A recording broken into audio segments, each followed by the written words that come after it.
तो गवर्नमेंट क्या करती है, गवर्नमेंट एवरी ईयर देखो प्लान अ बजट, ठीक है। गवर्नमेंट को अपना एस्टिमेटेड रिसिप्ट्स और एस्टिमेटेड एक्सपेंडिचर प्लान करना होता है, फाइन, किस सेक्टर के अंदर how much expenditure they will make, fine, and उनके पास मनी कहाँ से आएगा वो एक्सपेंडिचर करने के लिए, तो they have to plan everything in advance. So government budget होता क्या है? Government budget is an annual statement. We are going to prepare it for 1 year. It's an annual statement which going to tell us item wise the receipts of the government and expenditure of the government for 1 year. Yeah, समझो. Okay. So if we look at the PDF as well, so government budget is an annual statement showing item wise estimates of receipts and expenditure during a fiscal year. Please remember that these are estimates, they are not the actual figures. आप budget बना रहे हो, आप plan कर रहे हो, आप budget बना रहे हो, आप प्लान कर रहे हो कि आपका एस्टिमेटेड एक्सपेंडिचर एस्टिमेटेड रिसिप्ट्स क्या होता है, ठीक है, they are not actual values. It is an estimated statement, not the actual one, and then it is prepared for one financial year. ठीक है, तो आप गवर्नमेंट बजट जो बना रहे हो 1 ईयर के लिए बना रहे हो, 1 अप्रैल से स्टार्ट होता है, 1 अप्रैल से इम्प्लीमेंट होता है until 31st March. It is a constitutional requirement to present budget before the parliament. ऐसा नहीं होता कि गवर्नमेंट ने बजट बनाया and then it is implemented. नहीं, budget has to be prepared, it has to be presented in the parliament, it is passed and then it is implemented. Okay. It is presented by the finance minister every year on 1st Feb. अब 1st Feb का मतलब ये नहीं है कि अगर 1st Feb को Sunday पड़ गया तो फिर नहीं उसी दिन पार्लियामेंट ओपन होगा. It's going to be first working day of Feb. Okay, by default we write it as 1st Feb, but अगर वो सैटरडे संडे पड़ गया तो जो भी वर्किंग डे ऑफ फेब होगा on that date finance minister is going to present the budget in the parliament. Okay, finance minister present the budget in the parliament, but under whose direction? President of the country. So president of the country is going to tell on which date the budget will be presented in the parliament. But अगर president ने कोई भी date mention नहीं करी है तो by default क्या हो जाएगा? 1st Feb. Clear? The budget unfolds two things. First, it tells us about the financial performance of the government over the past 1 year. तो past 1 year के अंदर government ने क्या perform कर रहा है? Government was able to meet its expenditure through its revenue or not? So basically वो ये बताता है कि हमारा जो budget रहा past 1 year का वो balance रहा. Balance mean what?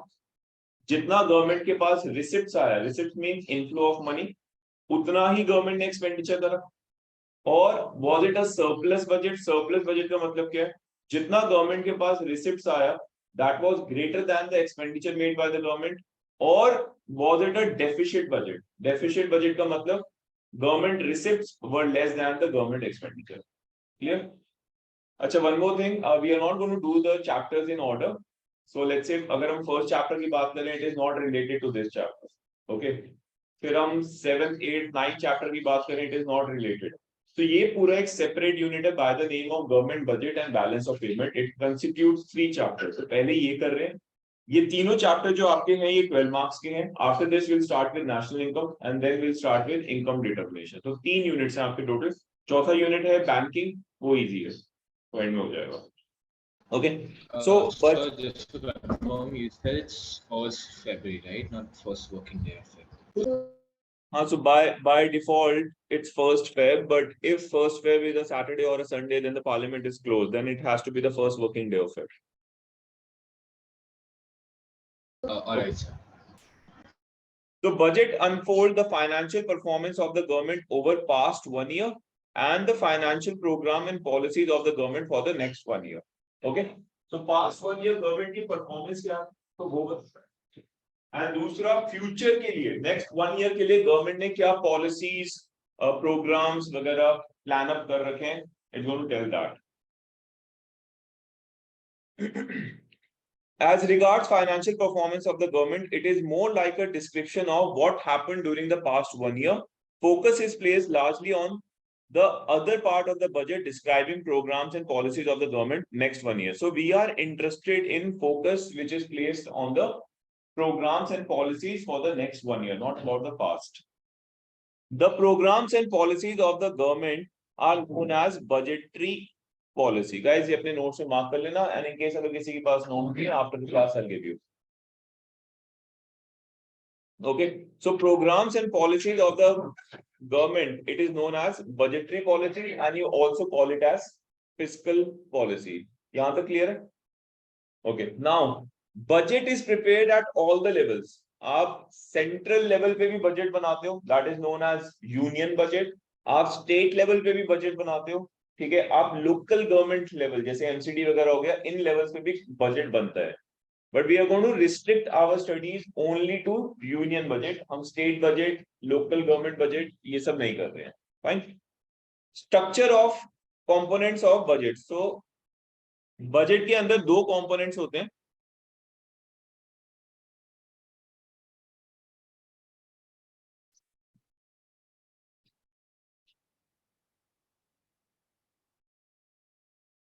Revenue budget and capital budget. So there are two components of government budget, revenue budget and capital budget. Revenue के अंदर we have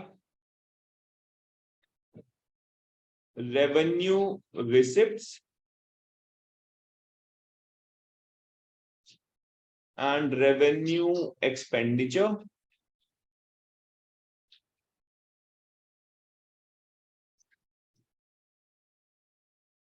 And capital budget we have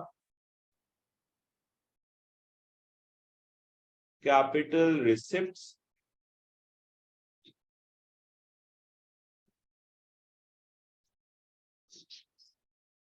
capital expenditure.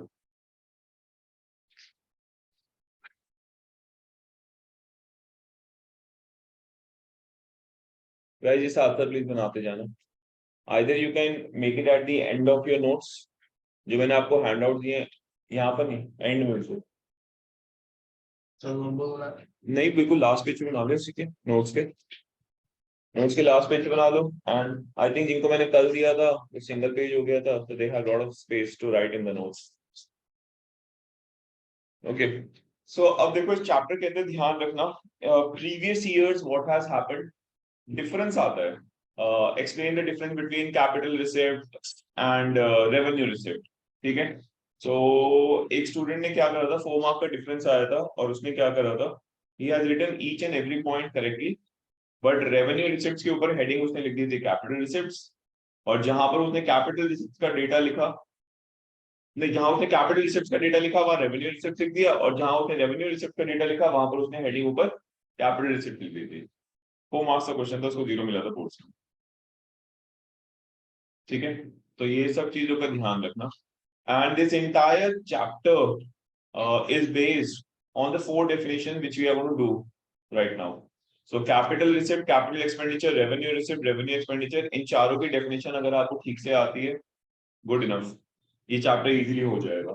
इन चारों की definition में mix up करोगे तो problem हो जाएगी। Okay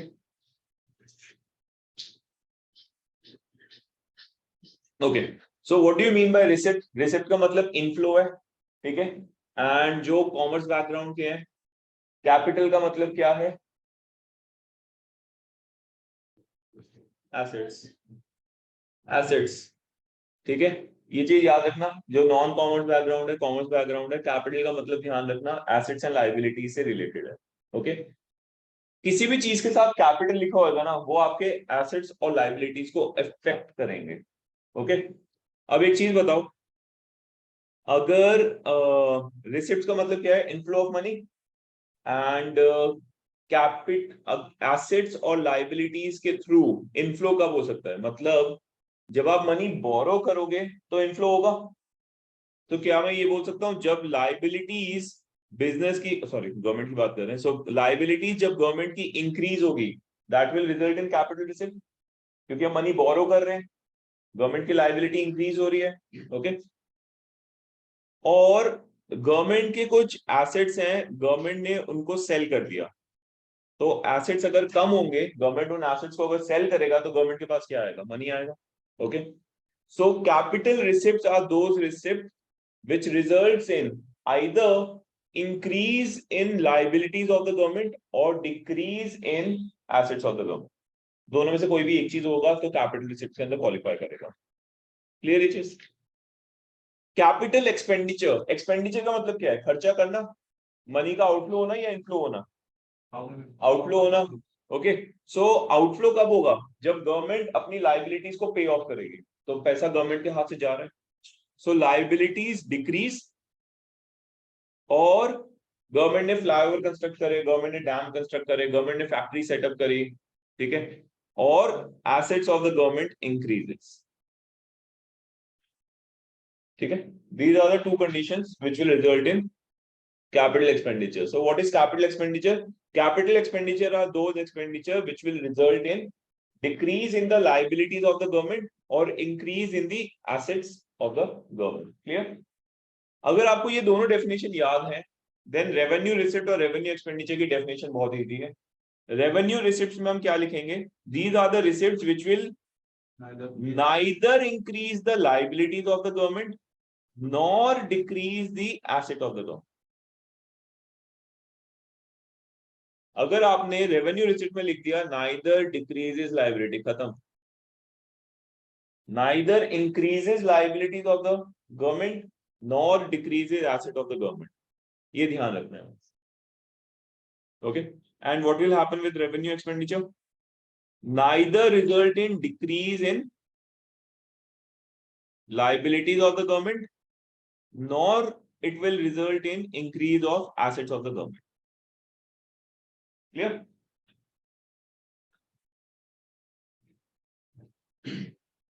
ठीक है, सो गवर्नमेंट के पास कैपिटल रिसिप्ट कहां कहां से आ सकता है?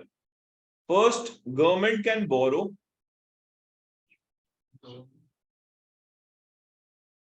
ठीक है, बोरोइंग्स, बोरोइंग्स गवर्नमेंट कहां से कर सकती है? पब्लिक से कर सकती है, which is known as borrowings from open market. ठीक है, पब्लिक से बोरो कर सकती है, कमर्शियल बैंक से बोरो कर सकती है, that is known as borrowing from open market. Then government can borrow from central bank, that is your RBI. ठीक है, then government can borrow from international monetary, international monetary fund, that is IMF. ठीक है, and government can borrow from foreign government asset, international institution से buy कर सकता है such as IMF, और it can borrow from foreign government.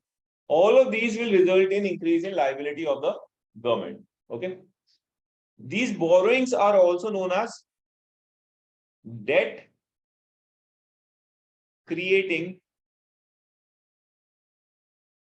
capital receipts. Debt का मतलब क्या होता है? Borrowings होता है, एंड ये जो भी borrowings वगैरह की हम बात कर रहे हैं इनको हम क्या बोलेंगे? Debt creating capital receipts. Clear? Guys, किसी को डाउट है? Simple. Then government can also do disinvestments.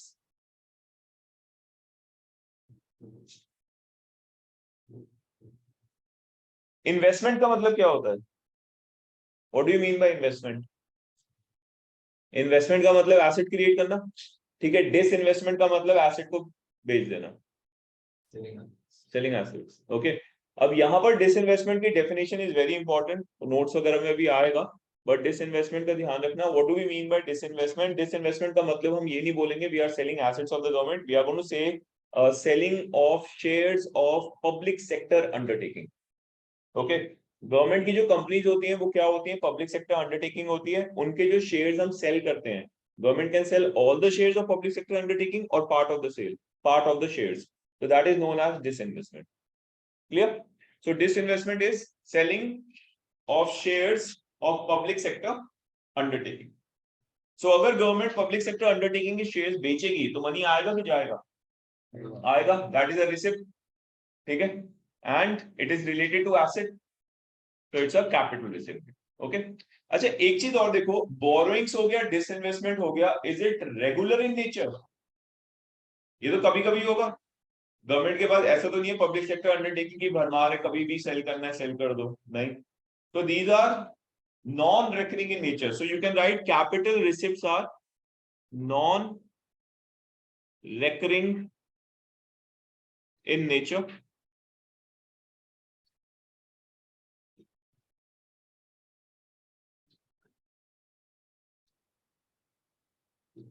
The third source of capital receipts is, you can write other receipts such as Kisan Vikas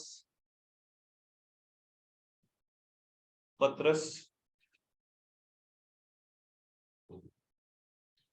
ठीक है, or you can write post office savings,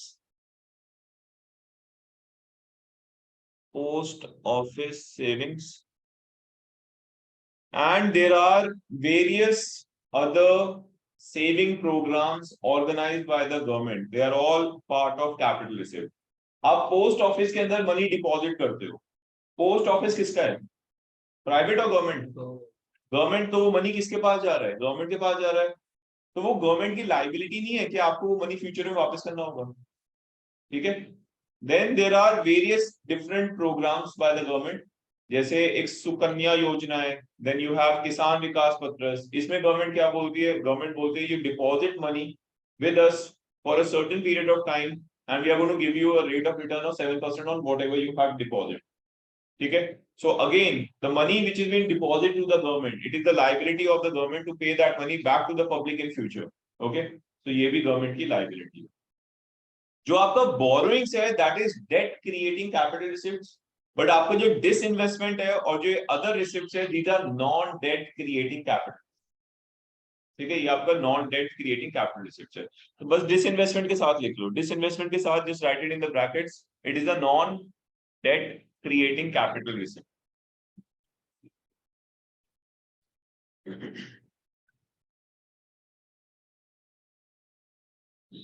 So with this investment, just write it is non-debt creating capital receipts.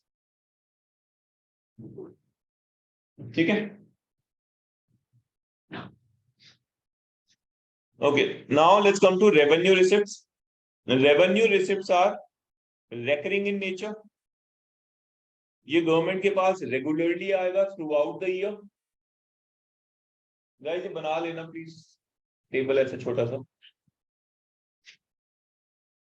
Okay. Now what is revenue receipt? The first component of revenue receipt is tax revenue, and the second component is non-tax revenue. Okay, tax कितने types के होते हैं? Direct. So first one is direct, and second one is indirect tax. ठीक है? So अगर आप government को tax पे कर रहे हो, is there a liability of the government to give you back something in return for those taxes? Government will do it not for that particular person. Government will do it for the society. But still government does not have any kind of obligation कि करना ही करना है, ठीक है ना। आप government को tax दो और गवर्नमेंट को बोलो मेरे घर के बाहर रोड बनाए, नहीं बनाएगा, फाइन, तो डायरेक्ट बेनिफिट नहीं मिलता है, सोसाइटी के बेसिस पे बेनिफिट मिल सकता है, and again it is not an obligation कि you have paid the tax, so within that year government has to do it. Okay, so this is not creating any liability for the government. Then direct and indirect के बीच में difference क्या है? Direct taxes क्या होते हैं, indirect taxes क्या होते हैं? नॉट द एग्जांपल, बट ये होते क्या है? नॉट द एग्जांपल, ये होते क्या है? Direct tax you pay like income tax exactly directly paying income tax to the government. GST होता है, you pay GST to the customer, to the shop owner will pay GST आगे to the manufacturer will pay GST आगे to the government. So direct taxes are those which are imposed on the income and property of an individual and corporate. जो आपके individual हैं और जो आपके businesses हैं या कॉर्पोरेट है, उनकी इनकम और प्रॉपर्टी पे जो टैक्स इंपोज होता है that is known as direct tax. ठीक है? The burden to pay that tax will be on that individual or corporate. The incidence to pay that tax will be on that person only or corporate. ठीक है ना? You cannot shift the liability. आपकी अगर income है तो उस पे tax कौन पे करेगा? आप पे करोगे. आप किसी और पे शिफ्ट नहीं कर सकते वो tax. Fine. So direct tax का जो बर्डन है, डायरेक्ट टैक्स की जो लाइबिलिटी है, it can not be shifted to someone else. It will be borne by the same person. It will be borne by the same entity. ठीक है? Indirect taxes are those taxes the burden of which can be shifted to a different person. Let's say आप restaurant में जाते हो, ठीक है? वहां पर आपने फूड इनटेक करा, आपके पास बिल आया, उस बिल के अंदर 5% जीएसटी लगा होता है. 2.5% is SGST, 2.5% is CGST. Okay, that 5% GST you have given it to the restaurant owner. Fine, and it is the liability of the restaurant owner to pay that tax to the central government and the state government. Clear ये चीज? तो indirect tax का जो burden है वो shift हो गया. But indirect taxes का who has to pay? Indirect taxes पे किसने करना है? The final consumer who is consuming the good, he has to pay. But उसकी liability किसकी है पे करने की? Liability है आपके मैन्युफैक्चरर की या फिर जो आपका सेलर है उसकी liability है to deposit that tax to the government. So indirect taxes के अंदर जो burden है and जो liability है, it is shifted to different person. But direct tax के अंदर जो burden है, liability है, that is on the same person. Clear it is? Okay. Okay. Non-tax revenue are all those revenue which is generated by the government other than taxes. Taxes के अलावा जो भी revenue government के पास आ रहा है, that is non-tax revenue. So few examples are government की public sector undertaking होती है, वो public sector undertaking profit earn करती है, वो profit किसको मिलेगा? Government को मिलेगा in the form of dividends. ठीक है? ये जो डिविडेंड्स हैं, क्या ये गवर्नमेंट की लाइबिलिटी और एसेट्स को अफेक्ट कर रहा है? नहीं कर रहा. क्या गवर्नमेंट की लाइबिलिटी बढ़ रही है डिविडेंड से? नहीं. वो तो गवर्नमेंट के पास आ गया मनी. गवर्नमेंट को क्या वापस पे करना है? नहीं पे करना. सो लाइबिलिटी इंक्रीज नहीं हो रही. Okay. Then you have interest.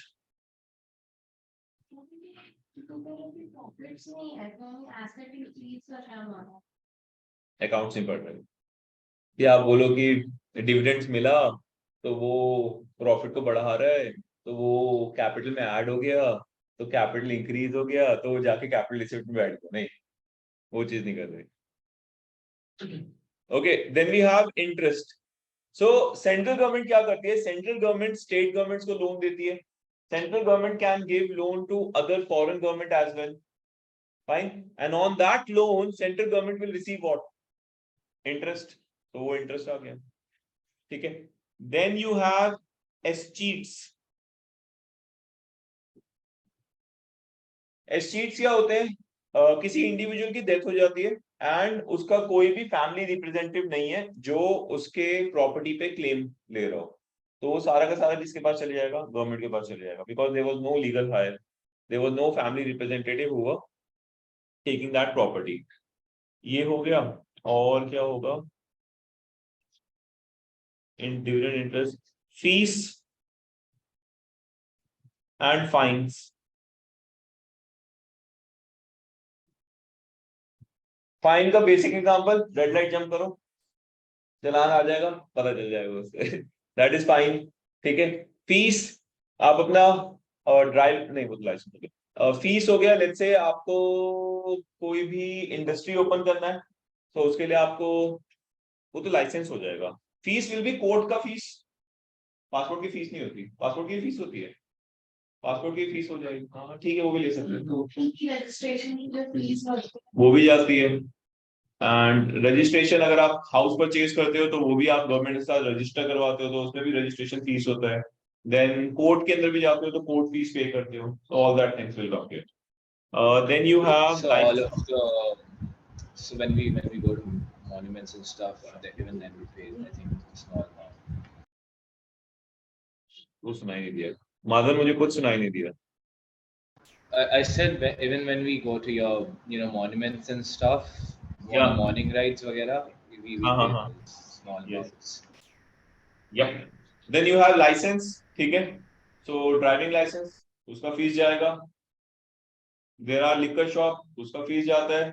Tobacco industries है, उनको भी लाइसेंस लेना पड़ता है. Hazardous जो भी चीजें बन रही है, उन सबका लाइसेंस लेना पड़ता है गवर्नमेंट को. Fine. Then we have कहाँ गया? Then we have special assessment.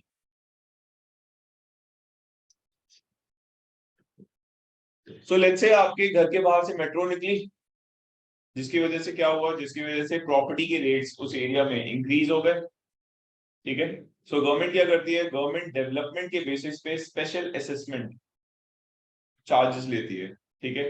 अब वो कैसे लेती है, वो घर में आके नहीं लेती, but let's say if you later sell your property और buy a property in that area, then government is going to add that money while they are taking the registration charges and all. हाँ, नहीं, government को वापस थोड़ी करना है किसी को.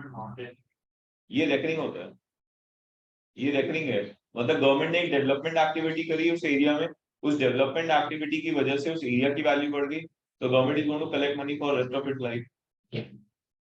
ठीक है, फ्रॉम दैट एरिया. एंड अगर आप देखो स्पेशल असेसमेंट की वजह से हो भी क्या रहा है, government, we are not talking about construction of metro. Construction of metro is a capital expenditure, क्योंकि वो गवर्नमेंट का एसेट बन गया. We are talking about special assessment, that means उस एसेट को कंस्ट्रक्ट करने की वजह से उस प्रॉपर्टी की जो वैल्यूज बढ़ी है, गवर्नमेंट उसका उस डेवलपमेंट के लिए आपसे डेवलपमेंटल चार्जेस ले रही है. They are not taking charges for the metro. They are not talking about metro here, but they are talking about the development activities which we have done. Because of that, the properties and all that area rate has increased. So we are taking developmental charges. So that is special assessment. ठीक है? Guys, clear? Non-tax revenue में एक दो और आते हैं, but basic purpose is what? If you see, tax revenue हो गया, non-tax revenue हो गया, क्या इससे गवर्नमेंट की liability increase हो रही है? कुछ increase नहीं हो रही है. क्या गवर्नमेंट का asset increase हो रहा है? कुछ increase नहीं हो रहा, और कुछ decrease नहीं हो रहा. And they are recurring in nature. तो taxes कभी कभी नहीं मिलते, डेली बेसिस, मंथली बेसिस पे, ईयरली बेसिस पे गवर्नमेंट के पास डिपॉजिट होता है. ठीक है. And tax, non-tax revenue, so daily you can jump a red light, you can give fine and you can ask the traffic police. मुझे ना बस चेक करना था ये non-tax revenue है कि नहीं. Okay. So अगर आप कार चला रहे हो and ट्रैफिक पुलिस वाले ने पकड़ा and वो बोलता है कि फाइन लगेगा, मुझे बस चेक करना है, मैंने अभी इकोनॉमिक्स में ये चीज पढ़ा है, फिर वो अपने आप शायद छोड़ दी. तो पक्का काटेगा, बट लाइसेंस भी लिया पड़ रहा है. अच्छा, हो गया. तो जेल में डाल दे. इतना तो नहीं कर. गाड़ी से हाँ, गाड़ी से गाड़ी का तो हो सकता है. हाँ, चलाते हैं पकड़ लिया. किसको पकड़ लिया? सर वहां पे क्या है ना, इसको चलाते हैं लाइसेंस को जेल में. हाँ हाँ, नहीं डालेंगे तो नहीं ऐसा, ठीक है, इट्स अ रूल, बट ऐसा इतना एक्सट्रीम लेवल पे नहीं जा सकते. चलान लगता है वो 10,000 का चलान. ओके ओके ओके, आ जाओ वापस आ जाओ उसमें. Okay, capital expenditure is going to increase the assets of the government. तो फ्लाईओवर बनाना, रेलवेज बिल्ड करना, आपका मेट्रो बिल्ड होना, ठीक है, government sector, public sector undertaking, factories वगैरह बना रहे हैं, तो these are all your capital expenditure, they are going to increase the assets of the government. Fine. Liability decrease होना, कब होगी लायबिलिटी डिक्रीज? जब गवर्नमेंट रीपे कर रही है अपनी बोरोइंग्स, तो liability is going to decrease. Okay, asset एक तरीके से और बढ़ता है, वो ध्यान रखना, इसमें कंफ्यूजन हो जाती है स्टूडेंट्स को. अगर दे रखा है लोन्स एंड एडवांसेस, अगर गवर्नमेंट लोन्स एंड एडवांसेस दे रहा है, दैट डज नॉट मीन कि गवर्नमेंट बोरो कर रहा है. अगर लोन्स एंड एडवांसेस लिखा हुआ है ना, that results in increase in assets of the government. Loans and advances का मतलब आपका सेंट्रल गवर्नमेंट, स्टेट गवर्नमेंट या फॉरेन गवर्नमेंट्स को लोन दे रहा है, एडवांस में मनी दे रहा है. Okay, so that's going to increase the assets of the government. Clear? ये चीज समझ आ गया? इसमें कुछ एग्जांपल लिखने का नहीं है, it's very basic. And revenue expenditure के अंदर ध्यान रखना जो मोस्ट इंपॉर्टेंट है. वैसे रेवेन्यू एक्सपेंडिचर क्या है? गवर्नमेंट का इलेक्ट्रिसिटी का बिल, गवर्नमेंट का वाटर का बिल, गवर्नमेंट सैलरी पे करती है अपने स्टाफ को, that is all your revenue expenditure. So basically day to day working of the government के लिए जो भी एक्सपेंडिचर होता है, दैट इज रेवेन्यू एक्सपेंडिचर. एक जो मोस्ट इंपॉर्टेंट चीज है ध्यान रखना, डिफेंस सर्विसेज. डिफेंस सर्विसेज के अंदर जो भी कुछ आता है, लॉ एंड ऑर्डर के अंदर जो भी कुछ आता है, it's all under revenue expenditure. ठीक है, ठीक है। गवर्नमेंट क्या कर रही है, मिलिट्री इक्विपमेंट्स ले रही है तो वो आपका रेवेन्यू एक्सपेंडिचर है, बट ट्रक्स वगैरह ले रही है तो कैपिटल एक्सपेंडिचर है। ठीक है, पुलिस हो गया, पुलिस के लिए अगर आपका बाइक्स आ रहा है, व्हीकल्स आ रहा है to maintain law and order, that is capital expenditure. But police के लिए जो भी सैलरी वैलरी पे करी जा रही है, that is your revenue expenditure. Clear guys? So that sums up your 90% of the chapter. 90% of the chapter has this only. But ध्यान रखना, इसमें जो क्वेश्चंस आते हैं बोर्ड एग्जाम से वो क्या आते हैं, differentiate between revenue expenditure, capital expenditure. तो आपने रेवेन्यू का कैपिटल में लिख दिया, कैपिटल का रेवेन्यू में लिख दिया, जीरो। ऐसा नहीं होगा कि कुछ मार्क्स मिले जीरो मिलेगा, तो ये ध्यान रखो। Okay, so let's come to the structure और कंपोनेंट्स ऑफ बजट जो हमने अभी डिस्कस करे थे। So we have two components, budget receipts और budget expenditure. You can also call it as, मैंने क्या लिख दिया, मैंने कुछ और लिखा था ना, रेवेन्यू बजट और कैपिटल बजट। आप इसको रेवेन्यू बजट कैपिटल बजट लिखो, या फिर आप इसको बजट रिसिप्ट्स बजट एक्सपेंडिचर लिखो, बोथ आर करेक्ट। जब आप बजट रिसिप्ट्स और बजट एक्सपेंडिचर लिखोगे तो क्या होगा, बजट रिसिप्ट्स के अंदर रेवेन्यू रिसिप्ट चले जाएगा और कैपिटल रिसिप्ट चले जाएगा, बजट एक्सपेंडिचर के अंदर रेवेन्यू एक्सपेंडिचर आ जाएगा और कैपिटल एक्सपेंडिचर आ जाएगा। मतलब डिफरेंट वेज ऑफ क्लासिफाइंग। आप रेवेन्यू बजट कैपिटल बजट भी लिख सकते हो, बजट रिसिप्ट बजट एक्सपेंडिचर भी बोल सकते हो। ठीक है, सो बजट रिसिप्ट्स के अंदर क्या क्या आएगा, रेवेन्यू रिसिप्ट्स आएगा, कैपिटल रिसिप्ट्स आएगा, and what do we mean by receipts, that is the estimated money receipts of the government from all the sources during 1 year. Okay, and please remember, जो भी कुछ हम पढ़ रहे हैं ये सब हम एस्टिमेटेड पढ़ रहे हैं, नॉट एक्चुअल। ठीक है, budget expenditure, it includes revenue expenditure and capital expenditure. It refers to the estimated expenditure of the government during a year. Clear? So under budget receipts, first we have is revenue receipts. Revenue receipts are those money receipts which do not create a liability. Mark kar lo. Which do not create a liability. This is very important. As well as do not lead to reduction in asset. And वहीं पर इसके साथ में arrow से बना भी लो. Increase in liability cross, decrease in asset cross, so that you remember it. Guys, main जो economics में game है, that is definitions and the way you structure your answer. Otherwise, economics is very easy. ठीक है? So first point क्या था? These receipts do not create any liability of the government. So tax receipts, tax is a revenue receipt. Why? Because it's not creating any liability of the government. It is a unilateral, one-sided, compulsory payment which public has to pay to the government. And in return, public is not going to get any direct benefit. That individual is not going to get any direct benefits. Okay. These receipts do not cause any reduction of asset. Tax receipts do not lead to any reduction in the asset. If government receives money by selling its shares to some company, it causes in reduction of assets of the government. These are therefore not treated as revenue receipts. ठीक है? So आपका जो tax receipts होता है वो government के assets decrease नहीं करते। उसके आगे जो एग्जाम्पल दिया है वो एग्जाम्पल किसका है, वो एग्जाम्पल है कैपिटल रिसिप्ट्स का। गवर्नमेंट के पास एयर इंडिया था, एयर इंडिया के सारे शेयर्स किसको बेच दिए, टाटा को, तो वो गवर्नमेंट के लिए क्या माना जाएगा, कैपिटल रिसिप्ट्स माना जाएगा। Okay, so tax revenue we have direct and indirect tax, and non-tax revenue we'll look at it later.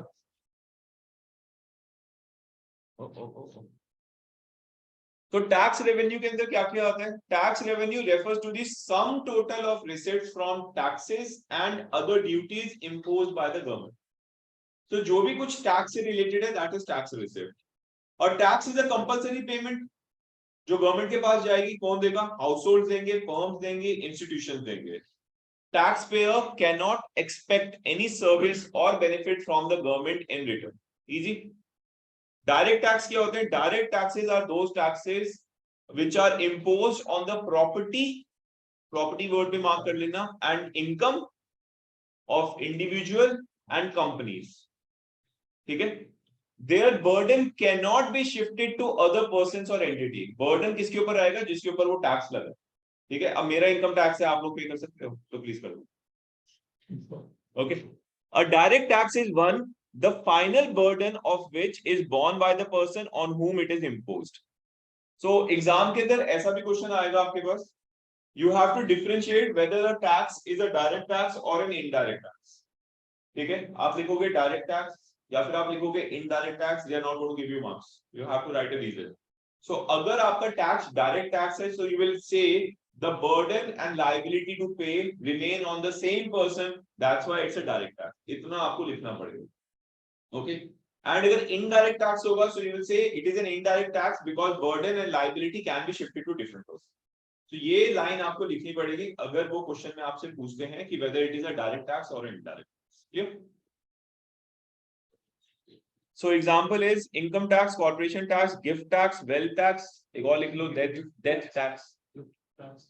एक और होता है पेपर टैक्स भी होता है, कोर्स का पार्ट नहीं है वैसे वो, बट मैंने लिखा होगा शायद, नहीं पेपर टैक्स है कोर्स का पार्ट, मैंने लिखा क्यों नहीं, वो मैं बता सकता हूँ। हाँ यार, आपके पेरेंट्स ने आपको कुछ गिफ्ट करा, प्रॉपर्टी गिफ्ट कर दी, सोचो, ठीक है, सो ऑन